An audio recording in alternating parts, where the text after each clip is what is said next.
өөрийн дотоод руу өнгөөх, жинхэнэ биетэйгээ нүр тулах, бусдын ялгаатай байдлыг хүндэтгэх, өөрийгөө олох, нээх сэтгэл зүйн аялал байх болно.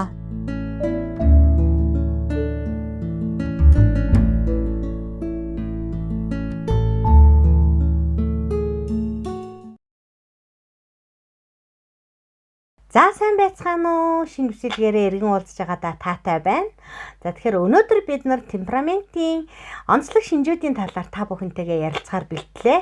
За тэгэхээр темперамент гэдэг тийм ээ буюу зан арын шинга ямар болохыг тодорхойлож зогсохгүй, нийтлэг шинжүүд нь юу юм? За давуу болоо сул тал нь юу юм? Харилцахдаа юуг анхаарах ёстой гэдэг дээр бид нар бол голчлон төвлөрч ярих юм байгаамаа. За тэгэхээр темперамент гэдгийг одоо сэтгэл судлалын шинжилгээ ухаанд юу гэж авч үздэггүй гэхээр энэ маань сэтгцийн үүлийн маань эрч, хурд, химлэлийг одоо хэлдэг гэж. Өөрөөр хэлэх юм бол энэ нь бидний танин мэдхүйн процесс, за өөр яг үйл хөдлөл, харилцаагаар илэрч байдаг зүйлээ гэж үздэг. За тэгэхээр энэ бол хүний онол гэдэг зүйлээр тайлбарладаг. За тэгэхээр хүний биеийн дэх шингэн тийм ээ аль шингэн хэрэг байгаагаас хамаарат бидний зан аран шин банд яг тодорхойлогддог байна. Тэгэхээр зан аран шин гэдэг зүйлийг бид нар яадаг ахна?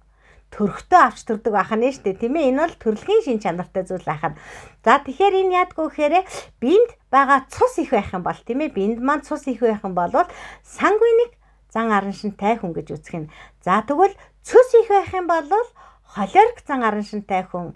За салст их байх юм бол флегматик зан аран шинтай хүн. Хар цус их байх юм бол меланхолик зан аран шинтай хүн гэж одоо сэтгэл судлалын шинжилгээнд бол дөрөв ангилдаг байгаа.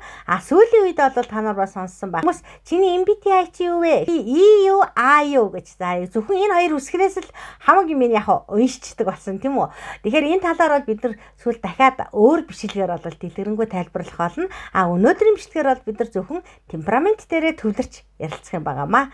За тэгвэл би дөнгөсөө хэлээд өнгөрлөө шүү дээ. Сангвиник, холерик, флегматик, меланхолик гэж. Тэгэхээр энэ хэв шинжүүдийн алинд нь та багтдаг вэ гэдгийг мэддэг байсан ч гэсэн дахиад нэг сориод үзээрэй. Тэгэхээр энэ хэв шинжүүдийг тодорхойлох нийт темперамент дээр 20 асуулт явна. За тэгэхээр та нар маань тэр асуултанд яг нь тийм үгүй гэдгээр л хариулт явуулах болох юм байгаа юм шүү. За тэгээд та нар маань асуултандаа хариулахад бэлнэ. За нэгдүгээр 20 асуулт явлаа. За тэгэхээр 1 2 3 4-г тавиад 20-20-оор нь суулчиж олно тийм ээ.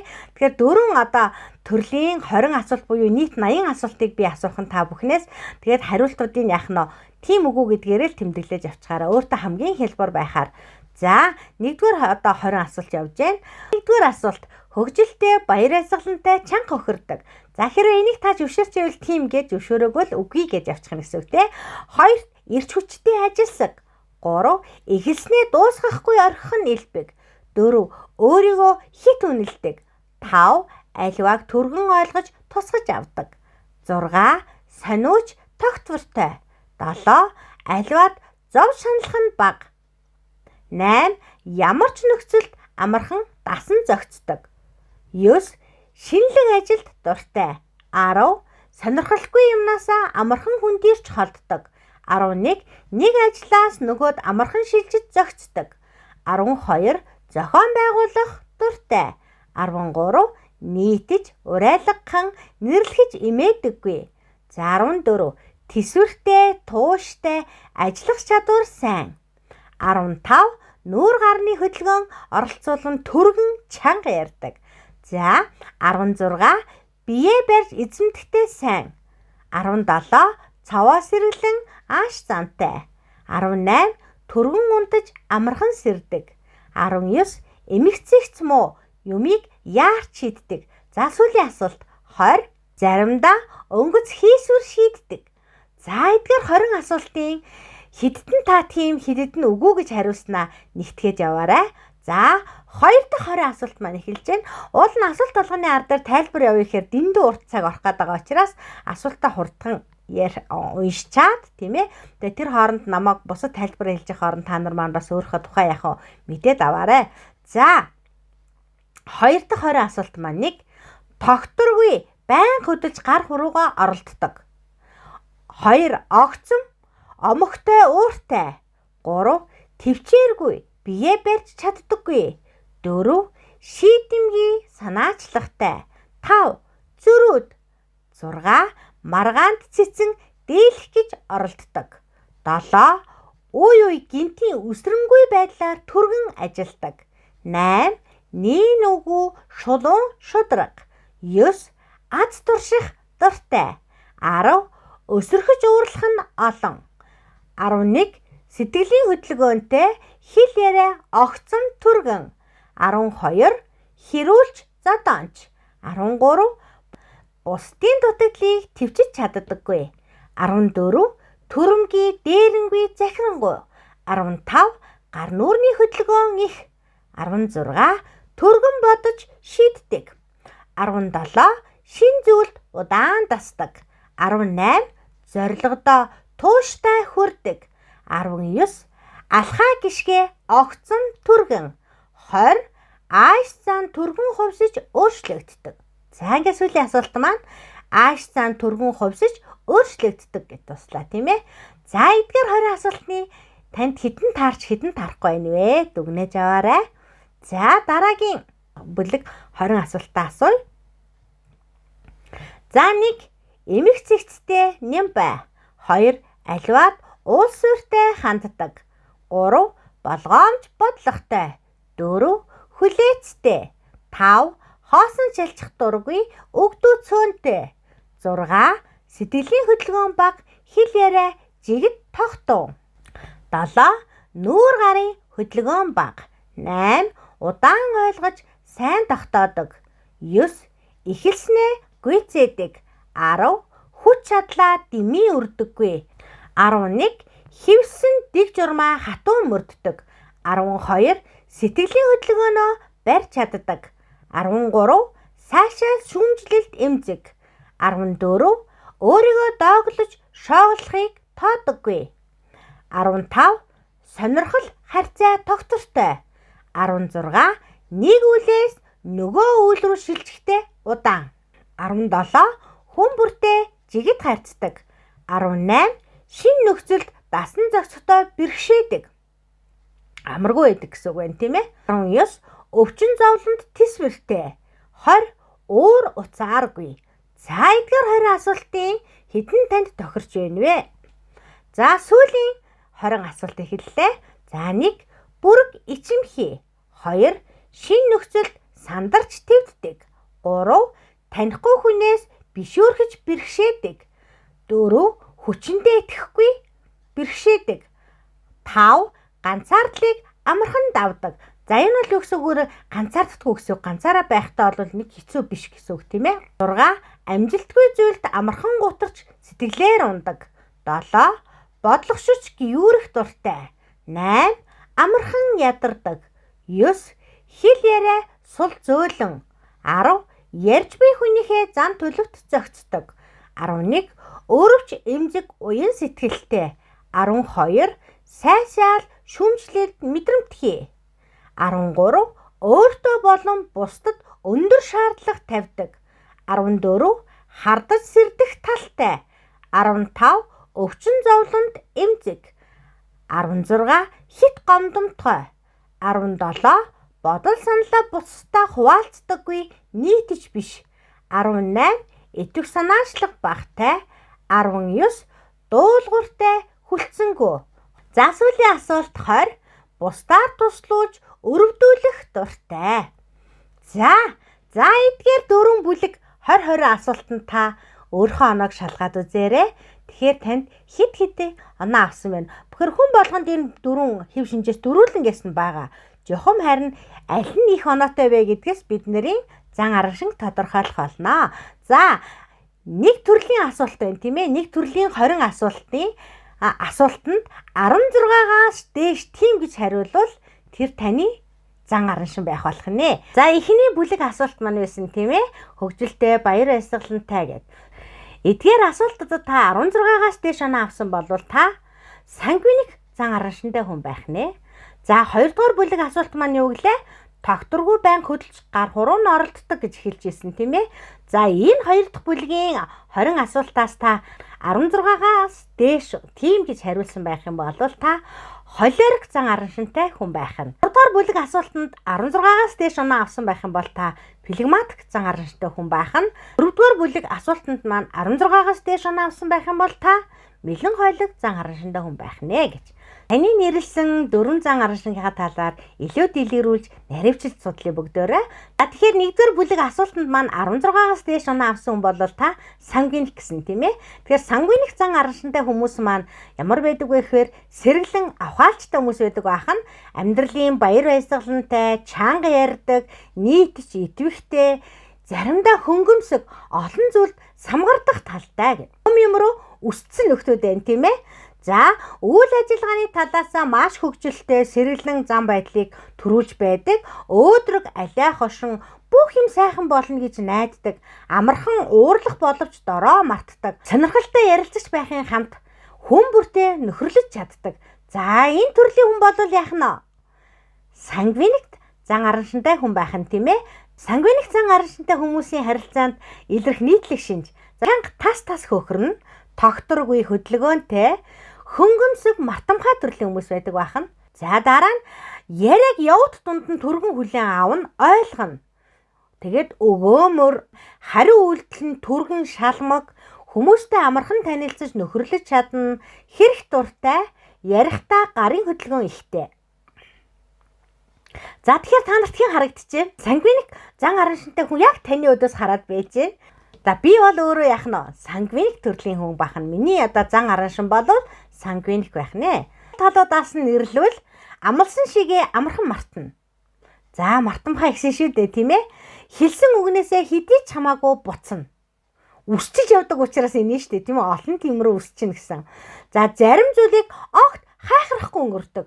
Тийм учраас нөгөө өөртөө хүнд гомдож мэддэг учраас хүний гомдоос нь яадгүй анзаардаггүй юм хайнга төрлийн бас хүмүүс байдаг. Сангвиник одоо зан араншинтай хүмүүстэй харилцахдаа анхаарах зүйлс бий. За нэгдүгээрт хийсэн дор нь тулган хийлгэх. За тэгхийн бол нөгөө өсчээд идэг нөхөр маань яах нь угаасаа хариу үйлдэл нь хурдан юм чинь тулгах юм бол дор нь хийчих нэ тийм ээ. За хоёрт нь удаан тайлбарлах хэрэггүй. За хэрвээ удаан тайлбарлаад эхлүүл залхачихна. Эдгээр чи ямар хэлээ? Их сониуч хүмүүс шүү дээ тийм ээ, тогтворгүй. За гуравт нь хөгжилтэй хошин үг их тус болдог. Өөрөөр хэлэх юм бол юмыг маш гэгээлгээр хөнгөн хүлээж авдаг учраас тийм ээ. За уйтгартай оршил тайлбар хэрэггүй, дэлгэрэнгүй ярих шаардлагагүй. Аль болохоор бага ярихыг хичээх. Яриа чинь эхлэхэд хэдийнэ ойлгоцсон байх нь шүү дээ энэ хүмүүс бол. Төгсгөлийн хүлээх шаардлагагүйгээр яглаа яриаг явууд дунд нь хүлээн авч ойлгоно гэдэг байгаа тийм ээ. Тэгэхээр бид нар харилцахдаа энэ онцлогуудыг бас яг харгалзаж үзэх нь шүү дээ тийм ээ. Өөрийн хийж хэлсэн болон тэдэнтэй тохиролцсон зүйлээ тэр доор нь албан ёсоор тэмдэглэх хэрэгтэй. За тийхгүй бол яана гэлээ. Мартамхай. Үсчиж яваад л мартчих шүү дээ тийм ээ. За эдгээрийг бол бид нар яах нь сангвиник одоо зан араншинтай хүмүүстэй харилцахдаа анхаарч ойлгож авах нь тийм ээ. Хоёр дахь зан араншин маань юу байлаа? Холиорик гэсэн тийм ээ. За холиорик гэдэг маань биед нь юу их байгаа хүмүүс гэлээ? Цөс ихтэй учраас догшин ширүүн дайчин төрлийн хүмүүс байдаг. За холиорик нь түргэн зантай хүмүүсээ гэж ерөнхийд нь бол яах вэ? Тодорхойлдог байх нь зочмог шаарлахгүй омоглон түргэн зантай, алхай гიშгэн түргэн хэрүүлч гүжүүд байх талтай, үйл ажиллагааны үед маш огцом, зам байдал нь амархан өөрчлөгддөг, нөхцөл байдалд хүндэтгэлтэй хандах юм уу, эв зүгээр хайцуул даруй тайвширдаг. Аль болох сөргөлдөхгүй байх хэрэгтэй. За яагаад илээ? Төрөлхийн хэрүүлч зодоонч гэдэг байгаа учраас ялагдл хүлээх дургүй хүмүүс ахгүй юу? Тийм учраас тэдэртээ сөргөлцөөд биднэрт бол яах нь ямар ч амжилт гарахгүй ах нь шүү дээ тийм ээ. Холиорик зан араншинтай хүмүүсийн харилцаанд илрэх нийтлэг шинж нь юу вэ гэхээр өөртөө итгэлтэй, нээлттэй, ихэмсэг, тийм эсвэл үгүй гэж илэрхий тодорхой хэлнэ. Хизээж булзааруулахгүй тийм ээ. Юу гэж хэлэх гээд байгаа нь тойролдгүй ах нь шүү дээ. Шууд тийм бол тийм, үгүй бол үгүй гэж хэлдэг хүмүүс ах нь тийм ээ. Юу бодсноо шууд хэлнэ. Хүнд ялангуяа дорой сүл нэгэнд тусалж чаддаг. За яагаад вэ? Яагаад гэвэл нөгөө ялагдах дургүй учраас тэртээ дургүй сул дорой хүнээс өөрийгөө илүү гэж үзэж байгаа учраас яах нь тэдгээр туслахтаа бол таатай ханддаг байх нь тийм ээ. Өөрийгөө үлгэр жишээ гэж үзэн ямагт өөрийгөө зөв гэх ба алдаагаа огтхон хүлээн зөвшөөрдөггүй. За тийм хүмүүс байх нь тэр нэгэнт үгүйгээ хэлсэн бол түүнийг яаж ч гуугаад нэмэргүй гэж. За тэгэхээр нөгөө гүжүүд зөрүүд зам нь бол маш хүчтэй хүмүүс байх нь тийм ээ. Энэ холерик одоо зан арын шингийн сул тал нь за түүний дасаагүй шог, хошин шог яриа үг хөдөлгөөнөөс болгоомжлох. Яагаад гэвэл тийм зүйл нээлттэй хандаж чаддаггүй ахна штэ тий. Өөрийгөө дорд үзэгдсэн мэт яах вэ? Эсвэл буруу ойлголт авах тийм одоо нөхцөл бүрдэж алах нь. Түүнтэй ил тод ирээ зэргүй яриа үзэх хэрэггүй. Яагаад илээ? Ихэмсэг хүмүүс гэсэн шүү дээ. Ихэмсэг ирээ зэргүй зүйлийг бол хизээч яах нь хүлээн зөвшөөрөхгүй хүмүүс байна тийм ээ. За нуршиж ярих шаардлагагүй байдаг. За тэгэхээр одоо энэ маань яах нь сангвиниктай нэлээд төстэй байгааз тийм ээ. Тэгэхээр сангвиник холерик хоёрын ялгаа юу вэ гэхээр сангвиник нь маш хөгжилтэй гинэ юм шиг. Холерик нь болохоор нэлээд шаргуу дайчин. Ийм одоо хоёр өөр төрөл агаад ижил төстэй юм шиг мөртлөнгөө хоёр өөр зан арын шин байгаа шүү. За эдэнтэй харилцахад анхаарах зүйлс. За идэвхтэй байдалд харилцаа бүтээлч явагддаг. За энэ хүмүүстэй хизээж унтаа байдлаас харилцаж болохгүй ахна шүү дээ тийм ээ. Тэгэхээр юм эрчимтэй, ритмтэй, төргөн шалмаг хүмүүс учраас за дараа нь ширүүн болон хөгжилтэй өнгө аяс тус болдог. За заримдаа бол яг ширүүлгэж үзэх хэрэгтэй болох нь шүү дээ энэ хүмүүст тийм ээ. Аясаар нь байгаад байвал бас боломжгүй болох нь байна. За гуравт нь яриаг нь таслахгүй байхыг хичээх. Яагаад гэвэл энэ чинь эго өндөртэй хүмүүс байгаа шүү дээ. Би гэсэн тийм ээ. Тэгэхээр зэрэг тэрийг одоо хүндэтгэж үзэх хэрэгтэй болох нь байна. Дараа нь өөрөө бус харилцагчаа яриулахад илүү анхаарах. За тэгэхээр холерик хүмүүстэй харилцахдаа бид нар юу болох нь? Сайн сонсогчд байх хэрэгтэй болох нь шүү дээ. Тэгэхээр холерик хүмүүстэй харилцахдаа бид нар харилцаандаа амжилт авчрал гэж бодож байвал тэдгээр хүмүүсийг хамгийн сайнаар сонсох хэрэгтэй болох нь тийм ээ хүлээцтэйгээр. Тавдах зан арын шин маань юу байлаа? Флегматик. За энэ хүмүүсийг болвол тайван хүн гэж яддаг. Тодорхойлдог байгаа ерөнхийд нь. За тайван дүлгөөн, тогтун нухацтай, өгдөө цөөн, хөшүүн бие барьсан, санаачлаггүй. За ийм төрлийн хүн байх нь тийм ээ. За өмнөх хоёр зан арын шиг бодоод үзэх юм бол энэ маань илүү яаж яана? Тайван, удаан, хөдөлгөөн нь бол яах нь? Илүү тайван, удаан болж эхэлж байна тийм ээ. За үйл ажиллагаанд маш буур суурьтай тайван хандан нэлийн айжуу удаан сэтгэл нь хөдлөх ба нэгэн хөдөлсөн бол тэр байдал нь удаан хугацаагаараа үргэлжилдэг онцлогтой гэж байна. За ийм ерөнхий онцлогтой байх нь тийм ээ. За флегматик одоо хүмүүсийн сул тал нь юу вэ гэхээр тэд өөрсдөө хүсвэл өөрийн байр суурийг хүчтэй хамгаалдаг. Хит зүрд сонсохоос татгалзаж чаддаг. За тайван хинэггүй байдал нь харилцагчийн төвчээрийг алдагдуулахад хүргэдэг. Тэдний хариултыг урьдчилан таах аргагүй байдаг. Өөрөөр хэлэх юм бол энэ хүмүүс бол яадаг? Урьдчилан таамаглаж болохгүй, тайлагдчихгүй тийм хүмүүс байх нь шүү дээ, тий. За тэдэнтэй харилцахад анхаарах зүйлс байх нь за тодорхой санал хийж нөхцөл байдлыг бодтойгоор үнэлэх. За энэ хүмүүст бол бүх зүйл ямар байх ёстой хэрэгтэй. Яг тодорхой байх хэрэгтэй байх нь шүү дээ. Тэгэхээр энэ хүмүүс тодорхойгүй зүйл ярих юм бол яах нь? Түүний хүлээж аваад хариу өгөх нь бол удаан учраас тийм ээ. Тийм учраас энэ хүмүүс яах нь бүх зүйл нь маш нарийн тодорхой байх юм бол харилцаанд илүү хялбар болох нь тийм ээ. За тодорхой биш зүйлсээс аль болох зайлсхийх. За тэгээд дохио зангаа хэрэглэхгүй байхыг хичээх. За хитрхи ингээл хөл гараа хөдөлгөөл яриад байх юм бол энэ хүний маань анхаарал нь хөл галрууч ингээд явах нь яваад өгчихнэ шүү дээ. Тэгэхээр аль болох тайван хөдөлгөөнөө ч гэсэн яах нь хөдөлгөөнөө ч гэсэн удаан тайван байх хэрэгтэй болох нь шүү дээ тийм ээ. Ингээл хөл гараа зэрэг хөдөлгөөл хурдан түргэн яриад байх юм бол яах нь бүрэн одоо миний ярьсан зүйлийг бүрэн хүлээж авч чадчихна. Бүгдийг нь одоо ойлгоход үлдлээ гэж ойлгоход бол яах нь бэрхшээлтэй болох нь шүү дээ тийм ээ. Тийм учраас бид нар одоо яг ямар зан араншинтай хүнтэй харилцаж байна гэдгээ мэдэж авахд одоо өнөөдрийн тест та бүхэнд маань одоо тус нэм болно гэдэгт итгэж байна. Өөрөөр хэлэх юм бол би өөрөө ийм араншинтай хүн юм байна. Эсрэг харилцагч маань ийм араншинтай хүн юм байна. Миний хань ижил, миний өөр хүүхэд, миний одоо эргэн тойрон дотны хүмүүс маань ийм зан араншинтай юм байна. Тэгвэл би яаж харилцах вэ гэдэг яах нь тэр арга техник тактикийг бол боловсруулахад бол өнөөдрийн мэдээлэл танд бол тус нэмэр болох байхаа гэж итгэж байна. За цаашаа явъя. За ингээд дөрөвдөх зан арын шин маань меланхолик. За энэ бол нэг үгээр тодорхойлох юм бол эмзэг хүн гэж тодорхойлж олох юм бүлэг хүмүүс байх нь. За мэлэн хойлог хүмүүс маань ямар одоо онцлогтой байдг вөхөр буйртай, дүнсгэр, бүрэг номой, хянуур, урайлгхан байдалтай, эмзэг мэдрэмж ихтэй, гомдомтгой, ажилд хичээнгүй, дуулууртай, үйл ажиллагааг уйтгартай болгодог, өөрт нь хамааралтай бүх зүйлийн талаар санаа зовж догдолж байдаг, бие барих тал маш сул, ямар нэгэн амлалт өгдөггүй. Ийм яах нь ийм онцлогтой хүмүүс байдаг байх нь тийм ээ.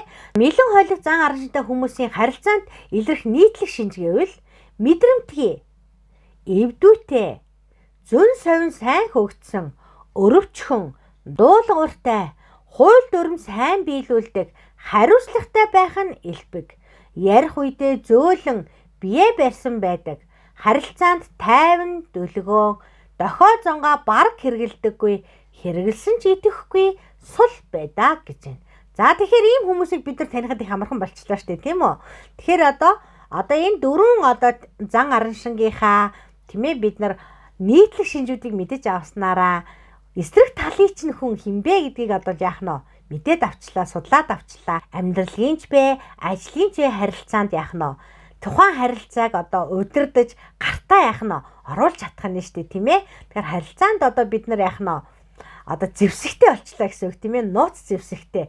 Тэгээ тэр нууц зэвсэг маань юу нэхээр харилцагчийнхаа зан араншинг л олж мэдэх байх нь тийм ээ. Мэлэн хойлог зан араншинтай хүмүүсийн сул тал нь юу вэ гэхээр өөртөө итгэлгүй, өөрийгөө голдог, сэтгэл нь амархан хямарч зовдог, амархан гомдож сэтгэлээр унах нь байдаг, шууд тодорхой амлалт өгөхөөс зайлс хийдэг. Мэлэн хойлог зан араншинтай хүмүүстэй харилцахад юуг анхаарах ёстой вэ гэж. За тодорхой, удаан ярих. За маш хурдан ярих юм бол бас хүлээж авахгүй нэ штэ тийм ээ. Тэд шууд шийдвэр гаргахгүй тул хугацаа тохирох хэрэгтэй. За энэ асуудлын дараа 7 хоногийн дараа эсвэл 3 өдрийн дараа ч гэдэг юм уу шууд яах нь тодорхой хугацаа зааж өгөх хэрэгтэй гэж байна тийм ээ. За аливаа асуудалд итгэлгүй бол дуугүй байсан нь дээр гэж үздэг. Тэгэхээр энэ дуурахгүй байна гэдэг чинь яах нь зөвшөөрч байгаа тэмдэг биш байх нь шүү дээ энэ хүмүүст. Ихэнх тохиолдолд бид нар дуугүй байна гэдэг бол зөвшөөрлөлийн тэмдэг гэж ойлгодог те. Гэтэл бид нар мэлэн хойлог зан араншинтай хүнтэй харьцахдаа бол тэгж бодож болохгүй байх нь. За өөрлөө нь харж анхааралтай сонсох. Тэгээд шахаж дарамтлахгүй байх. Алайлан хошигнож хоёрдмол утгатай үгийг хэрэглэхгүй байх. Тэгэхээр хоёрдмол утгатай үг буюу хашилтанд үгийг бол энэ хүмүүс маань яах нь ойлгохгүй байх нь шүү дээ тийм ээ. Тийм учраас тийм зүйл дээр их болгоомжтой хандах хэрэгтэй болох нь. За тэгэхээр зан араншингууд маань бүгдөө өөр гэсэн яах нь өвөрмөц онцлогтой байна тийм ээ. Тэгэхээр тэдгээр өвөрмөц онцлогийг бид нар мэдэж аавна гэдэг бол харилцаанд юу гэсэн нууц зэвсэгтэй болсноо. Тэгэхээр харилцах чадвар сайн байна гэдэг чинь эсрэг талаа л яах нь хамгийн сайн судалж мэдсэн байх л он шүү дээ. Тийм учраас бид нар тэр хүнийхээ зан араншингийнхэн талаас нь сайн мэдээ судалчих юм бол хэрхэн яаж харилцах тийм үү? Хэрхэн яаж хөдөлгөх, хэрхэн яаж нөлөөлөх, хэрхэн яаж юм хийлгэх вэ гэдгээ яах вэ? Мэдчих чадах нь шүү дээ тийм ээ. Хэрвээ тийхгүй байх юм бол бид нар өөрсгөө бодоод тийм ээ харилцах юм бол энэ маань яах нь алтаа болох нь штэ. Хүн болгон яах нь адилгүй тийм ээ. Сангвиникуд бол яах нь маш сэргэлэн цаваа бас орох гарах нь хурдан. Ороод гараад явчихдаг нөхдүүд байх гэдэг тийм. За тэгтэл яах нь холиоркууд маань болохоор дайчин шаргуу, хортой шартай бууж өгдөгөө тийм хүмүүс байх нь тийм үү. Гэтэл флегматикууд бол маш тайван, юмд төрүүлж хөдөлдөггүй тийм нөхдүүд байх нь санаачлаг гаргадаггүй тийм. За тэгэхээр энэ хүмүүсээс санаачлах хүлээгээл тийм юм хүлээх юм бол цаг хугацаа алдах нь шүү дээ. Тэгэхээр ийм хүмүүстэй ажиллаж байгаа тохиолдолд санаачлагыг хэн гартаа авах нь та гартаа авч хэрэгжүүлэх хэрэгтэй болох нь тийм ээ. Гэтэл мэлэн хойлог хүмүүс маань болохоор маш эмзэгхэн тийм ээ. Чиний бодог байхад аль хэзээ энэ хүмүүс яах нь гомдчихсон тийм ээ. Өөр яах юм? Өөртөө итгэлгүй болчихсон. Тэгээд чамтай эргэж харьцахгүйгээ шийдчихсэн байж мэдхэр болж байгаа гэсэн үг байхгүй юу? Тийм учраас л бид нар эсрэг талын хүнээ яах нь сайн судалж мэдэх нь харилцаанд нууц зэвсэгтэй байна гэж дахин хэлээд байгаа шалтгаан маань энэ байгаа. За тэгэхээр юу гэдгийг сангвиник хүнтэй маш удаан яриад нэг зүйлийг дахин уршаад байх юм бол тэр хүн бол танаас аль хэзээ уйдаа та хоёрын харилцаат хоёр их ажил бол нураад унчих нь. За холиорк хүмүүст болохоор тухайн хүний тийм ээ эгогийн тижээх ямар нэг юм өгөхгүй бол тэр хүн яах вэ? өөрийгөө дорд үзсэн юм шиг санагдаад бас ажил явахгүй штэ. За флегматик хүнтэй болох хурдан дүргэн яриад линкийн бол тэр хүн бол яах вэ? Бас хүлээж авч чадахгүй ахын тийм ээ. Тэгвэл бид нар мэлэн хойлог хүнтэй яах нь хоёрдмол утгаар тодорхойгүй зүйл яриад байвал бас тэр хүн маань хүлээж авч чадахгүй ахын. Тэгэхээр энэ дөрвөн зан аран шинг яах вэ? Тохируулж одоо бид нар дөрвөн зан аран шингийнхаа онцлогийг за давуу сул талуудыг харилцахад анхаарах зүйлсээ мэдээд авах юм бол бид нар яах нь ямар ч үед бүгдөө харилцаанд бол яах нь амжилттай оролцох боломжтой болох нь тийм ээ. Өөрөөр хэлэх юм бол бид нар хүсснээ эсрэг талын хүнээсээ авч чаднаа л гэсэн үг болж байна. За тэгэхээр энэ бол бидэрт байгаа маш хүчтэй зэвсэг байгаа үстэй тийм ээ. Бас нэг эргэлзмээр юм байдаг. За юу гэхээр хүүе ямар сони юм бэ? Би чи одоо энэ дөрвөлээ надад айгүй өндөр гараад ах юм. Би яг альны юм болоо гэж бодож байгаа хүн ч бас байж болно тийм үү? Тэгэхээр зэрэг нь 16-аас дээш гарсан оноо байхгүй. Тэ 13, 12, 18 ч юм уу ингэж байж магадгүй тийм үү? Тэгхийн бол та өөрийгөө сайн нээж чадаагүй байна гэсэн үг болох нь тийм ээ.